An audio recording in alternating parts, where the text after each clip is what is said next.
Olá pessoal, bom dia a todos. Edson Cordeiro da loja Bonsai, do Estúdio Bonsai Essência e mais uma edição do nosso projeto O Bonsai no Dia a Dia, o que é que o time da loja Bonsai está desenvolvendo ao longo desta semana de trabalhos. Primeira semaninha aí, né? Primeiro comecinho de ano, na verdade, comecinho de ano de 2025. Quero aproveitar desde já para saudar todos vocês aí que estão reservando um tempinho para acompanhar a nossa transmissão, seja ao vivo aqui no Instagram, ou seja depois também, até mesmo pelo nosso canal lá no YouTube. É uma satisfação poder receber vocês aqui. Não estranhe, a gente vai estar assim o tempo todo, né? Que faz parte do plano no momento, né? Então é isso, começamos o ano de 2025 completamente animados aí, revigorados, como sempre, com bastante material para desenvolver aqui da loja O Bonsai e espero também com bastante interações aí de vocês que estão nos acompanhando. Bom, estaremos aqui hoje, eu que vos falo, o nosso estimado amigo Alfredo Cubano. Bom dia, pessoal. Bom começo do ano para vocês aí, um ótimo começo. E a gente está já, finalmente, qual live?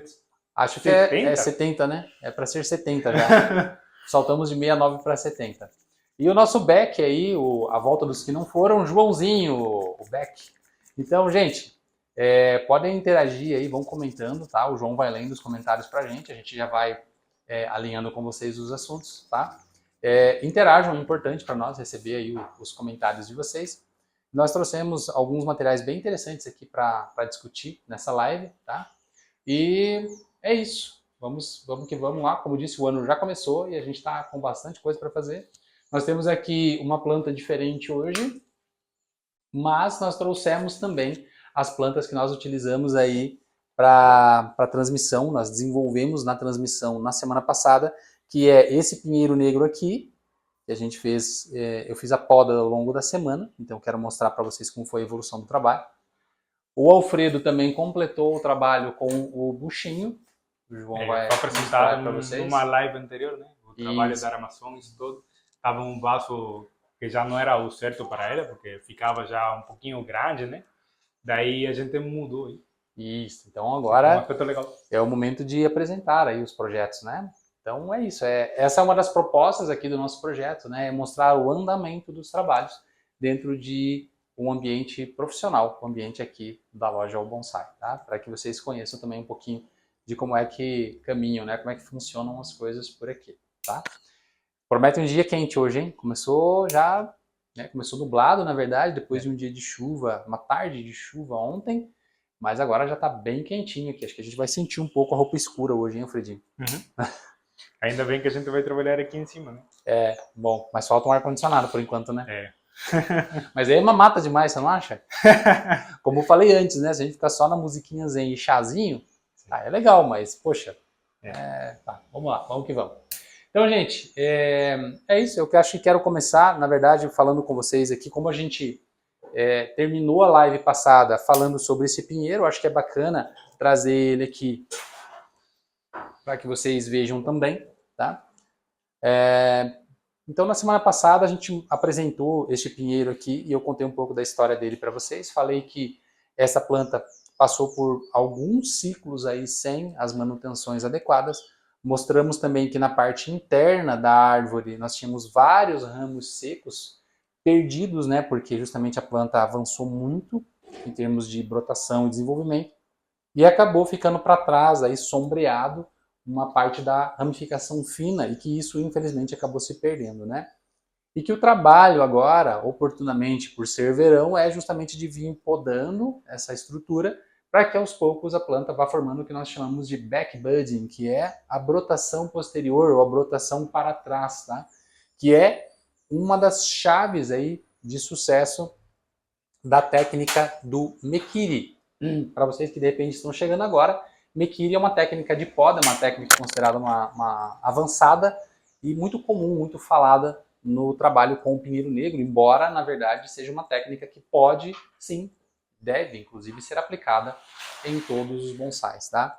Então neste caso, a planta evoluiu, prolongou bastante e chegou num ponto onde a gente podou muitas brotações já maduras, né? Já com mais de um ciclo, 2 ou até 3 ciclos. Então isso aqui estava bem longe mesmo.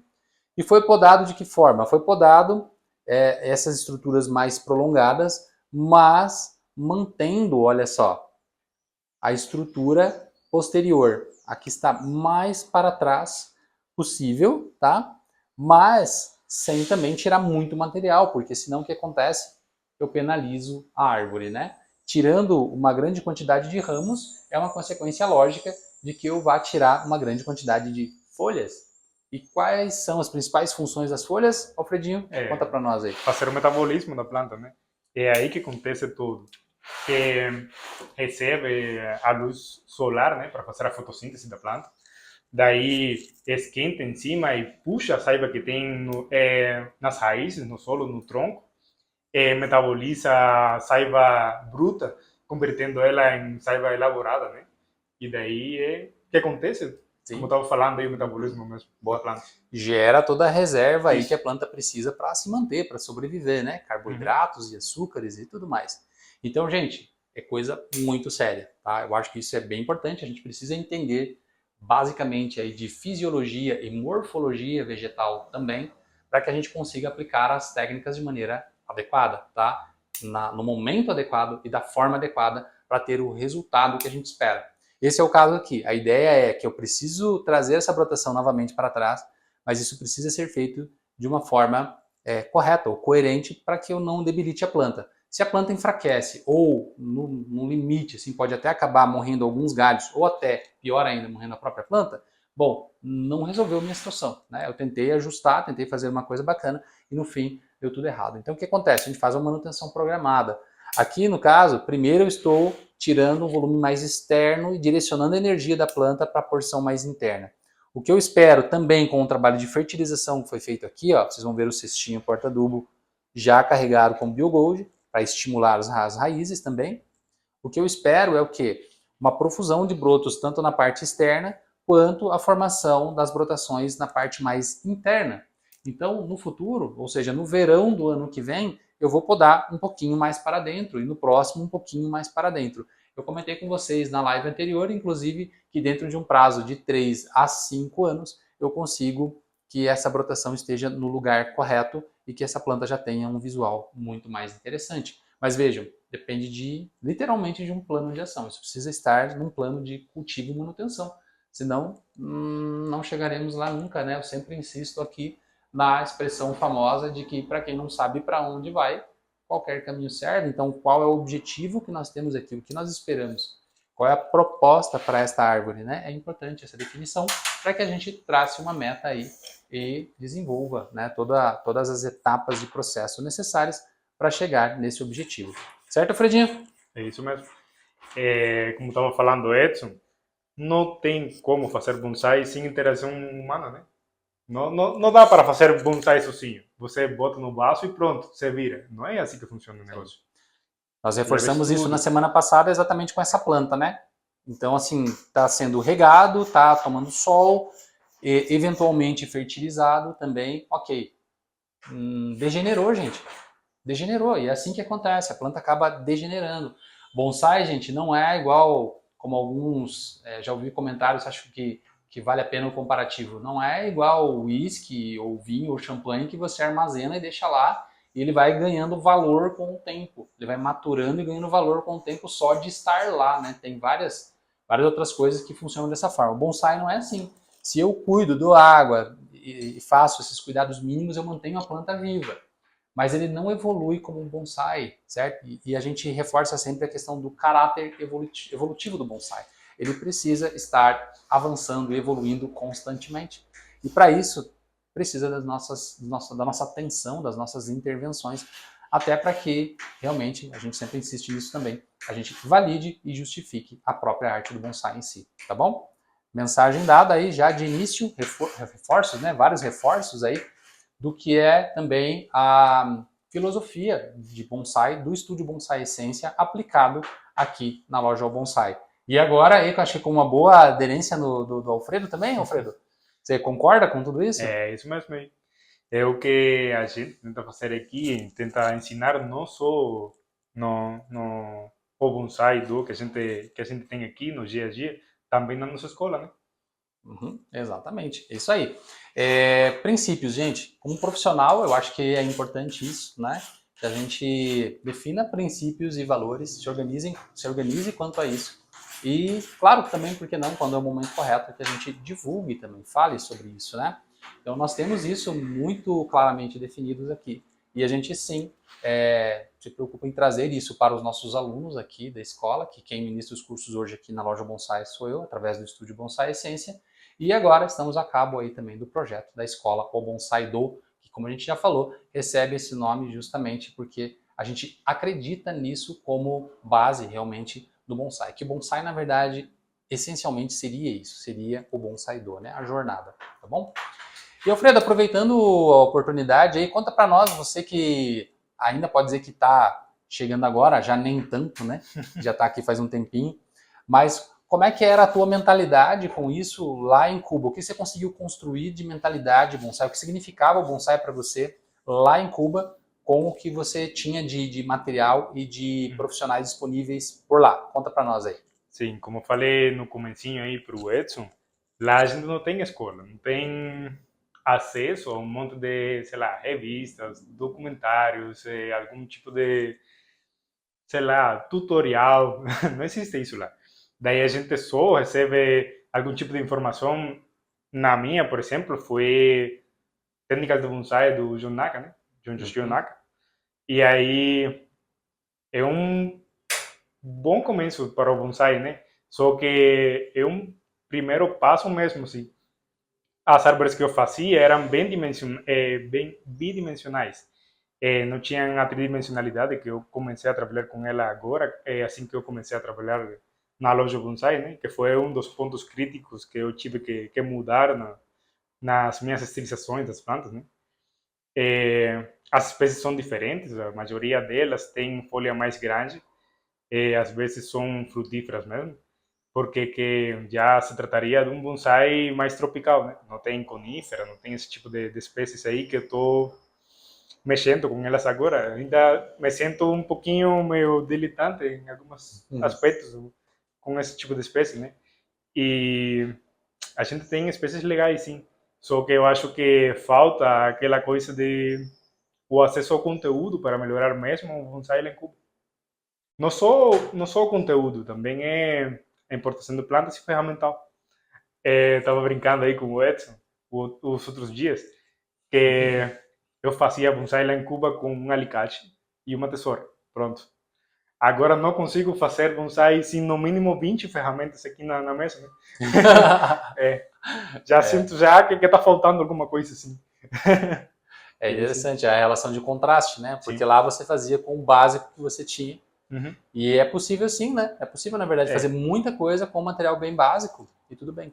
Mas conforme a gente vai evoluindo na arte, né? Conforme a gente vai sim. realmente trabalhando mais, desenvolvendo e se empolgando também com a coisa toda, a gente percebe que vai sim se tornando cada vez mais necessário, né? Eu sinto Sim. a mesma coisa. Eu também comecei a fazer bonsai com muito pouco, até porque realmente tinha pouca disponibilidade na minha época, né? Isso já tem mais de 20 anos, não tinha essa abundância toda de material como a gente tem hoje, essa quantidade absurda de substrato, de pasta cicatrizante também, e até mesmo as ferramentas. Isso eu estou falando mesmo aqui, porque o meu primeiro contato com uma estrutura de loja profissional também foi aqui. Eu também estive aqui na loja Bonsai, visitando como muitas pessoas fazem. Tive contato com as pessoas que circulavam por aqui.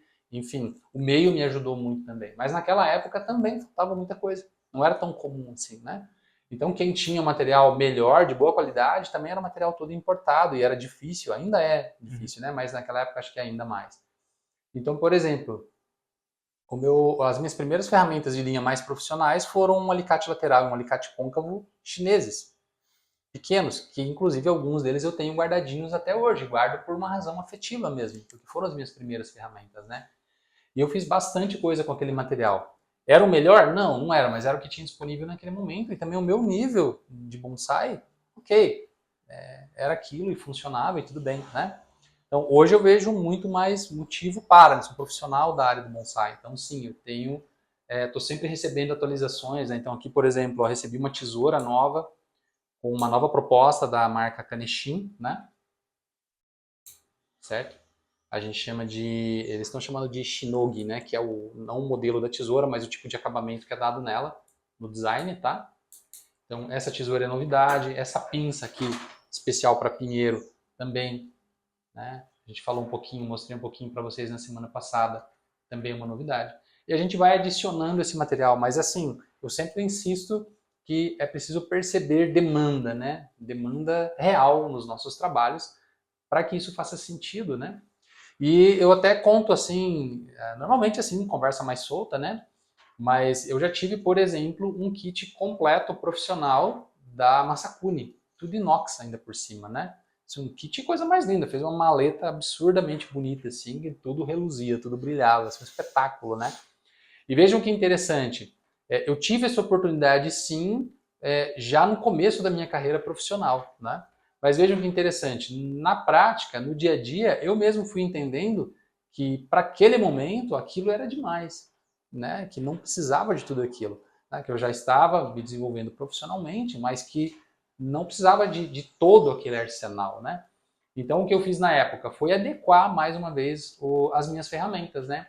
Então eu separei um pequeno grupo de ferramentas que eu entendi que faziam sentido porque eram ferramentas que não haviam modelos ou qualidade semelhante em outras marcas, então eu optei por manter, como, por exemplo, essa tesoura de pinçagem aqui, ó, é um bom exemplo. Ela é da Masakuni, ó, é dessa leva de ferramentas que eu estou falando com vocês. Ó.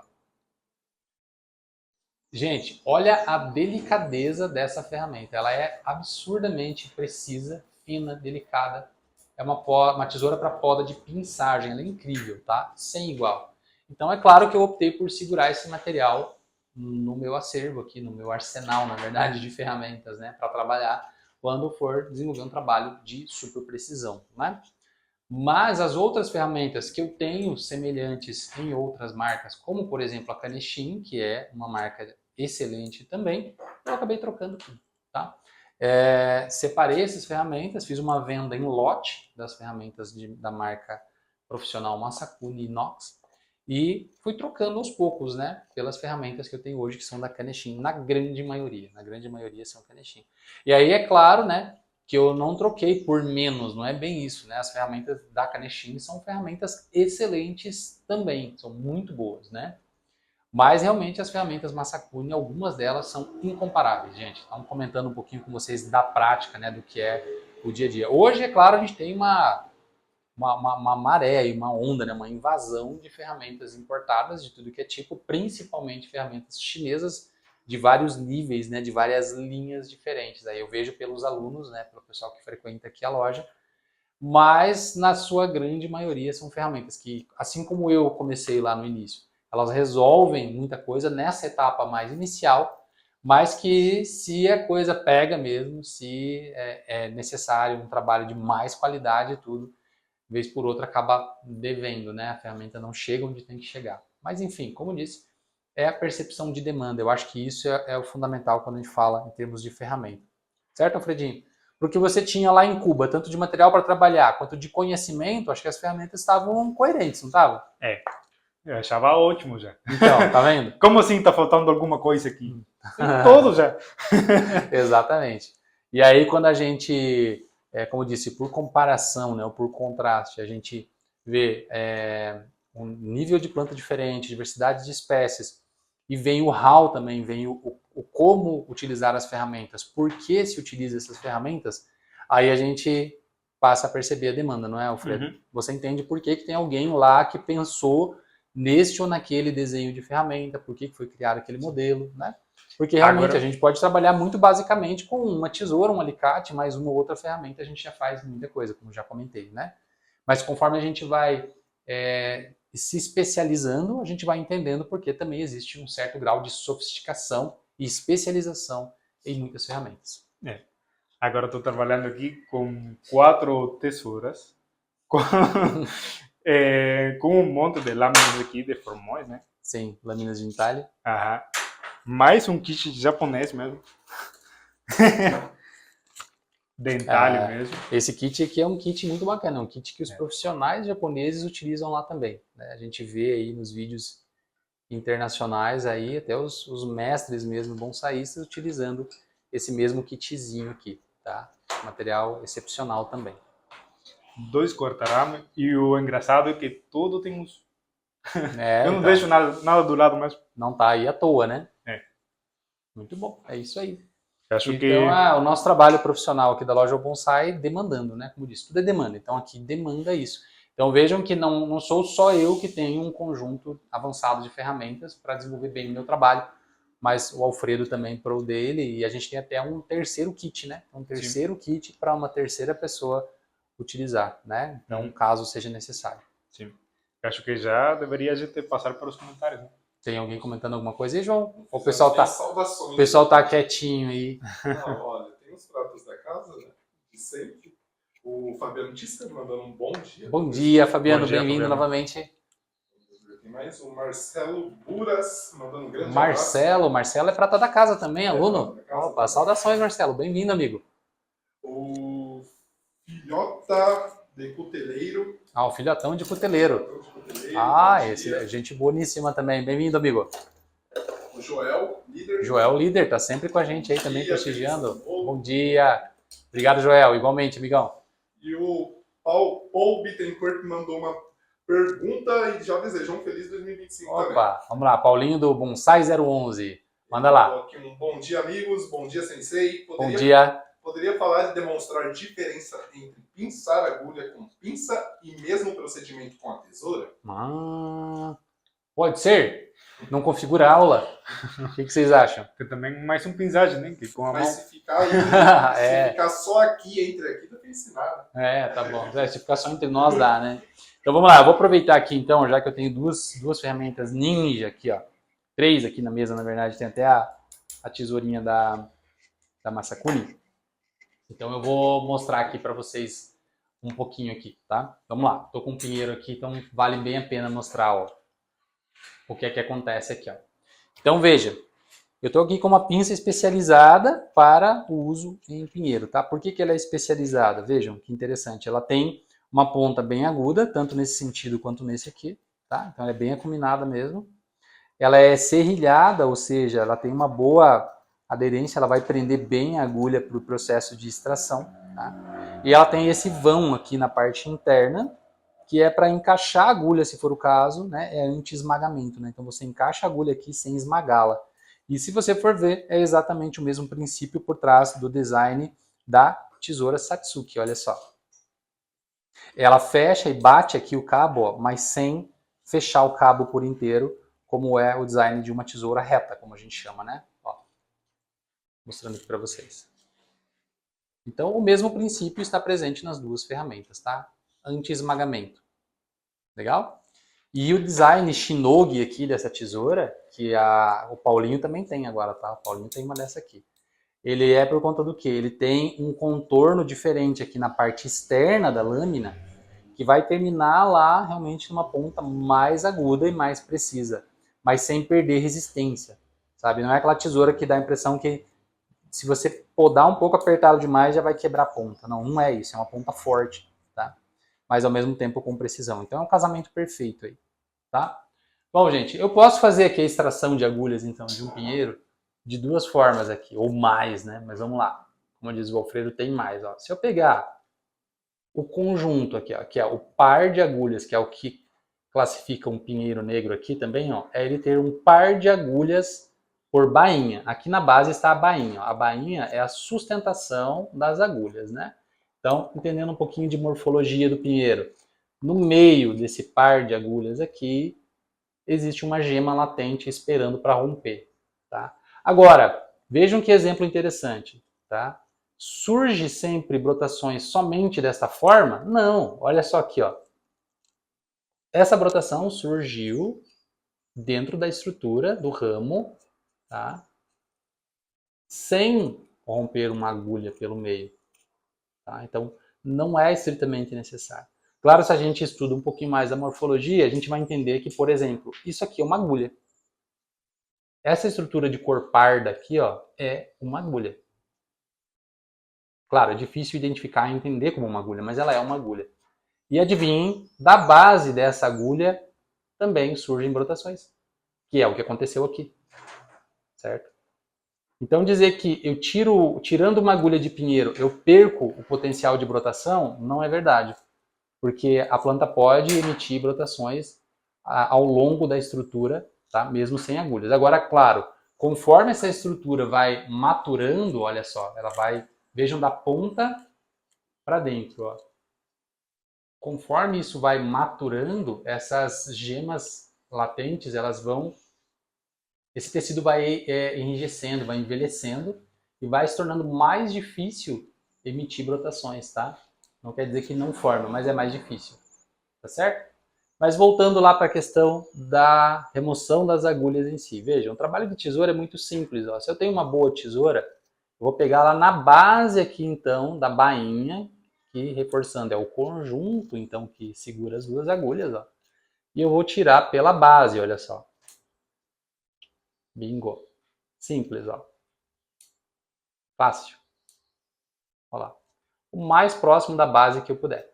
Aí a basezinha do encaixe ali, na verdade, porque funciona assim, ó. A estrutura da bainha está assim, ó, acoplada na estrutura. Então, quando eu faço o corte rente aqui, uma parte da estrutura ainda fica dentro, né? Vai secar essa parte e vai cair com o tempo, tá? Isso é perfeitamente normal e esperado, porque eu não fiz isso aqui, ó. Eu não desencaixei a estrutura, tá? Quando eu faço a remoção com a pinça, pegando desde a base, eu consigo remover por completo. Vejam aqui, ó, de pertinho, ó. Eu vou pegar a agulha na base também, ó, e vou dar um movimento de pulso contra o crescimento, de leve, ó, é uma leve dobra, ó. E a puxada é a favor do crescimento, ó.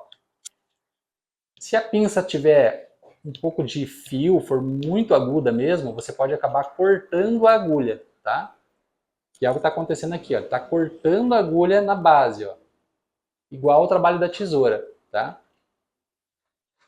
O normal é você desconectar, desacoplar. Aqui já deu certo, ó. Eu tirei a agulha inteirinha desde a base, ó, sem cortar a agulha, tá?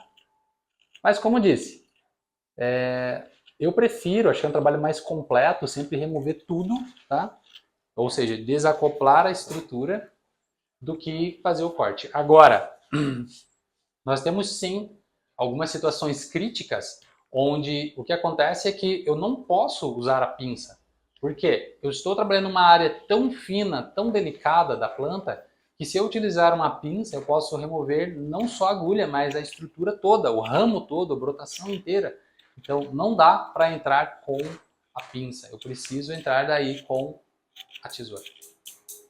Tá certo? Eu vou fazer um trabalho de bastante precisão ali. E aí, me digam, o que a gente acabou de falar, de especialização de ferramenta, não foi? Uhum. Então, se eu preciso de muita precisão na hora de fazer isso, não seria melhor poder contar com uma tesoura como essa aqui?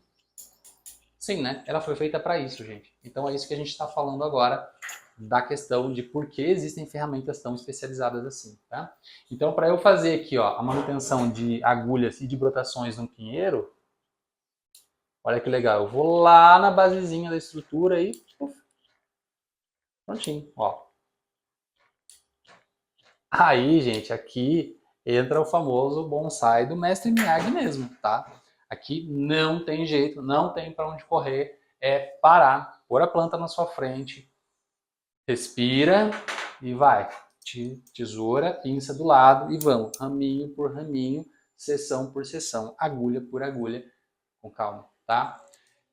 Vejam, o pinheiro negro, como dica, que vai um drops aí para vocês que estão acompanhando sempre a gente, ele é muito pouco exigente com algumas coisas, como por exemplo, ele não brota o ano todo, ele não depende que você fique o tempo todo com uma tesoura na mão, sacando e podando ele, como por exemplo, uma caliandra, um humus, um ligustro, uma figueira, um pitecolóbio. Não é como essas espécies, ele funciona de uma forma diferente. As coníferas no geral são assim, tá? Então é muito mais tranquilo, tem as épocas muito bem marcadas onde a gente encaixa as manutenções e que essas manutenções precisam ser feitas, tá? Então eu sempre digo o seguinte, quando é o momento dele, simples, gente, é o momento dele, você vai passar todo o restante do ano tranquilo quanto a isso. Mas tem um momento em que você vai fazer isso, vai pôr a planta na sua frente, não adianta daí fazer isso rapidamente, com compromisso daqui 30 minutos, porque vai dar errado, isso vai ficar ruim, tá? Então reserve, se possível, aí um pouquinho de tempo na sua agenda, aí, pelo menos, sei lá, 2, 3 horas, para você poder realmente fazer um trabalho bem caprichado, tá? E desenvolva isso como deve ser feito, da forma adequada, tá? Eu sempre digo que pinheiro negro é incrível como espécie porque ele também é disciplinador, altamente disciplinador. O que isso quer dizer? Falando tanto dessa planta aqui, ó, quanto dessa planta aqui, por exemplo, gente, muito simples. Se eu não desenvolvo disciplina no processo, muito provavelmente eu vou degenerar a planta, como aconteceu aqui, por exemplo. E aí me falem, Alfredinho, fala pra mim, eu vou conseguir fazer um bonsai de pinheiro negro desse jeito? Não, é o que Edson estava falando. Assim que terminar as gemas latentes que tem aqui na ponta da folha, é bem mais difícil começar a brotar aqui atrás. E esse tramo que já cresceu, não dá como... É muita perda de tempo, né? Perda de material, perda de energia da planta. É por isso que Edson estava falando aí que é disciplinador mesmo. Não dá para errar. Se você errar, vai pagar mesmo. Exatamente. Então vejam, por que da expressão pinheiro negro é disciplinador, gente? Se a gente aprende não só o manejo técnico da espécie que ela exige, mas também sobre isso, sobre a disciplina que o processo todo traz, e a gente aprende bem isso, né? Interioriza mesmo isso, traz para dentro. Gente, a gente vai utilizar isso em qualquer outra espécie de bonsai, tá? Eu sempre digo que as outras espécies, principalmente as nossas nativas, elas são muitas vezes literalmente atropeladas. Atropeladas mesmo, a gente passa por cima das plantas porque elas aguentam, porque elas toleram isso, tá?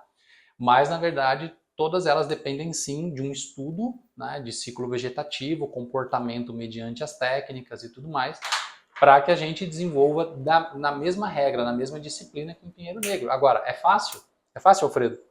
Não tem como, né? Não, não é fácil, mas isso é bonsai, gente. Isso é a arte do bonsai levada a sério, para a gente fazer bonsai para valer, como sempre insisto aqui com vocês, tá? E aí ter um monte de planta experimental num viveiro faz sentido? Talvez no início, porque você está realmente experimentando muita coisa. Mas de uma certa altura em diante, Sim. não, gente. Não, porque vocês precisam ter tempo para se dedicar adequadamente, né, às árvores de vocês. Tá? E fazer, como já dissemos antes, justificar a própria arte do bonsai nas nossas vidas, né? E aí digo mais ainda que essa questão do pinheiro negro disciplinador, isso a gente traz para a vida, gente. Garanto isso para vocês. Não é só, inclusive, uma questão de bonsai, mas é o bonsai-do que a gente insiste aqui, que é uma jornada de construção externa e também interna durante o processo. Então a gente consegue trazer isso para a nossa vida também, tá? Essa disciplina, esse cuidado todo que a gente tem que ter. Até com a gente mesmo. Isso, até com a gente mesmo. A gente precisa de cuidado e precisa de disciplina, não é? Senão a gente não fica bem e não estando bem, não consegue cuidar bem das nossas plantas, não é? Então, se é válido como regra geral, profissionais da saúde principalmente entendem bem, não é, Alfredo? O Alfredo é médico, gente. Então, não é? Se eu não cuido bem de mim, como é que eu vou cuidar de alguém? Não é? Então, é isso. Preciso ter um pouco de autocuidado também.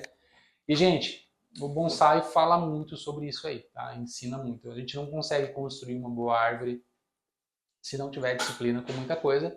E eu sempre insisto também, tá? É um pouco pesado isso, eu sempre digo que é um pouquinho pesado, mas eu acho que é extremamente válido dizer que, bom, nossas árvores são o nosso reflexo. Simplesmente assim. Realmente representam parte do que nós somos como pessoas, tá? Então, se o teu bonsai vai muito bem, obrigado, é porque você também vai muito bem, obrigado, está se cuidando e tudo mais, tá? Plantas que não evoluem, não estão bem, estão sempre com problema e tal, estão mostrando em que fase da vida você está também. Né? Isso, posso dizer isso para vocês com total certeza, porque, bom, nós estamos num ambiente onde nós estamos constantemente observando isso e comprovando no dia a dia. Não é, Alfredinho? Acho que o Alfredo pode falar sobre isso já também, né? Pelo tempo que você está aqui. Não é? É, isso mesmo. Bonsai, como a gente estava falando, gente, tem que ter interação humana, né? Não dá para deixar de um lado aí sem rega, sem adubação, sem poda. E aí esse tipo de cuidado que a gente tem com o bonsai começa já desde a cabeça da pessoa, né? Tem que ter aquele respeito pela natureza, tem que ter aquele tempinho para honrar mesmo o que você está fazendo. Não dá para fazer qualquer coisa aí à toa, né? E é isso aí. Tem que ficar focado mesmo. Eu já usei uma expressão em algumas situações, e até acho que em vídeos nossos aqui, dizendo que bonsai é a interação do homem com a natureza, né? E é o resgate dessa conexão com a natureza e por que não até, acho que talvez até mais profundamente com a nossa própria natureza, um resgate, né, dessa conexão com a nossa própria natureza. Então isso é fundamental, né? E além de ser bonito, né, fazendo parte do Bonsai-do, como a gente está sempre falando com vocês, é algo que vai realmente validar esta arte, né? A gente está sempre justificando, falando sobre justificar a arte do bonsai. Por que a gente põe um vaso, por que a gente poda, por que a gente arama uma árvore, né? Tem muita gente que questiona isso. É perfeitamente normal, né? Sempre insisto que normalmente são pessoas que não têm profundidade, profundidade na arte do bonsai e não sabem exatamente do que ela representa, de verdade. E aí essa análise superficial, ela traz alguns conceitos que não são necessariamente o que representa de verdade o que é a arte do bonsai. Certo? Mas aí, sim, vamos lá, vamos voltar para os assuntos técnicos agora? Não, só para finalizar aí, se tem uma árvore que é mimada mesmo, é o bonsai. A gente dá para ela tudo o que ela precisa. Precisa rega, a gente rega. Precisa algum tipo de nutriente, a gente dá para ela. Fica doente, a gente trata também. Sim. Isso não acontece com as árvores na natureza, né? Exatamente. Exatamente. Eu sempre digo que não existe planta mais mimada no mundo que um bonsai. Gente, desculpa, não existe. Tá? Digo também porque eu vim de outros cultivos, eu já cultivei orquídea, já cultivei bromélia, já cultivei suculenta, já cultivei outras plantas antes de chegar no bonsai. E aí quando eu cheguei no bonsai foi onde eu encontrei, por que eu fiquei também? Porque foi onde eu encontrei a profundidade que eu buscava, tá? Essa questão da conexão do homem com a natureza e até mesmo, né, o terceiro elemento aí com o Supremo, com o Divino, né? Então, eu achei que tinha realmente a profundidade do que eu estava buscando, né? Até por princípio filosófico e tudo mais, fazia muito sentido para mim, tá? Então, aqui eu cheguei e aqui fiquei, né? Porque realmente me encontrei na arte do bonsai, certo? E acho que isso é de ser levado em consideração, sim, né? Essa questão da profundidade toda que tem da arte do bonsai, que pode fazer muito sentido na vida de muitas pessoas que, na minha opinião, pode ter muita lacuna aí, né? Pode não tem, né? Normalmente tem muita lacuna, tem muito espaço aberto aí que está sendo preenchido com outras coisas e que poderia ser preenchido com um hobby saudável, como é a arte do bonsai, né? Claro, suspeito em falar, né? Suspeitíssimo em falar. Sou eu falando, né? Vendendo meu peixe, como diz, né? Mas posso falar para vocês, gente, que eu sou talvez o melhor representante daquilo que eu falo. E acho que isso é importante, sim, né, em tudo. Posso discursar, posso falar o que for, mas se não pratico não adianta nada, né? Então, eu mudei muito a minha vida, tá? Com a arte do bonsai nela. Então, acho que posso dar voz sobre isso, sim. Tá bom? Vamos falar sobre alguma coisa técnica agora? Tá muito filosófico o papo. Vamos lá? Eu quero mostrar para vocês aqui, eu vou pedir licença para esse pinheiro negro rapidinho. Já vou falar um pouquinho mais sobre ele, pesadinho. Eu vou puxar aqui uma planta-chave. Veja, gente. Este é o exemplar de cereja anã que eu comentei com vocês aí. Nós comentamos na cereja anã, quase cereja anã. Quase cereja anã. Cereja do Rio Grande, quase cereja anã. Que a gente comentou na semana passada com vocês, que pertence à coleção de um cliente. E essa planta tem uma jornada bonita aqui com a gente, né? É uma jornada bem interessante porque, bom, é um bonsai muito simples, gente, muito humilde. O famoso bonsai de supermercado, que sempre insisto, começa humilde, mas não necessariamente precisa continuar assim. A gente consegue aplicar as técnicas adequadas de bonsai e converter realmente num bonsai bonito, num bonsai bacana, um bonsai para valer, como eu sempre digo, né? Então essa planta chegou aqui bem fininha, assim, ó, delicadinha, tá? Como normalmente talvez até mais fino que isso aqui, como normalmente é um bonsai de supermercado, mas a gente colocou para o cliente ali uma proposta séria, né, para desenvolver com um bonsai de verdade e tudo mais. E ele topou já de primeira. Cumprimentos e saudações ao nosso amigo Raiton aí, que é o dono dessa planta.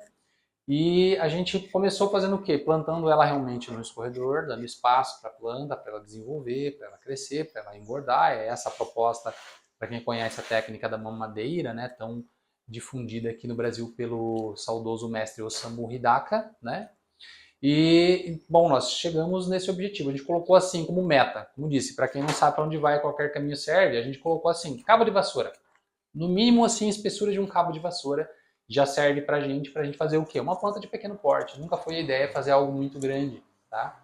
Então, para uma planta fininha chegar num cabo de vassoura, de espessura, de comparativo, não demora muito, né? Mas precisa do direcionamento correto, senão também não chega, né? Então foi o que a gente fez. Tecnicamente falando, a gente plantou no escorredor, deixou lá por uns bons 2 ou 3 anos, crescendo bastante, crescendo livremente, para formar esse calibre, né, de caule, né, de tronco que vocês estão vendo. Vocês vão ver aqui a característica da espécie, que é tronco descamante. A gente vai ver aqui soltando casquinhas no verão. Isso porque ela está fazendo o crescimento secundário, que a gente fala, que é o crescimento lateral, onde a planta aumenta a espessura do tronco e vai daí liberando, né, perdendo essa casca mais externa, tá? E isso é muito bacana porque cria o efeito de mosaico que a gente vê de cores diferentes no tronco da cereja do Rio Grande. Isso é um grande atrativo nas mirtáceas de forma geral, mas na cereja do Rio Grande eu vejo isso como algo ainda mais especial, ainda mais bonito, né? E aí vocês vão ver que a gente comentou também do tamanho da folha, da ramificação, está indo muito bem. A gente vai ver entrenós bem curtinhos já, aí com menos de meio centímetro de extensão no entrenó. E as folhas que estão diminuindo muito, como o Alfredo colocou bem na outra vez, que as menores folhas elas já estão lembrando a folha da cereja anã, né? E não mais da cereja do Rio Grande, tão pequena que está.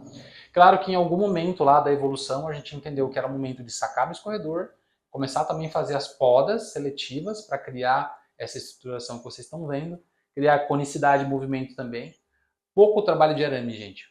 Pouco trabalho de arame aqui. Muito trabalho de poda mesmo, direcionamento por poda, tá? Para criar esse visual que vocês estão vendo aqui. Tá? Então, saber podar adequadamente uma planta, né? Não só a poda que a gente chama de poda de manutenção básica, que é essa que a gente corta por fora para manter o perfil da planta, é essencial que a gente domine as podas de peso mais técnico também, porque são essas podas que, na verdade, vão formar um bonsai com uma cara de árvore, né? A poda de manutenção básica ajuda sim, ajuda a manter, concentrar a energia da planta no local correto e aumentar aí as ramificações, desenvolve bem, mas tem suas limitações também, ok? Então, eis o resultado.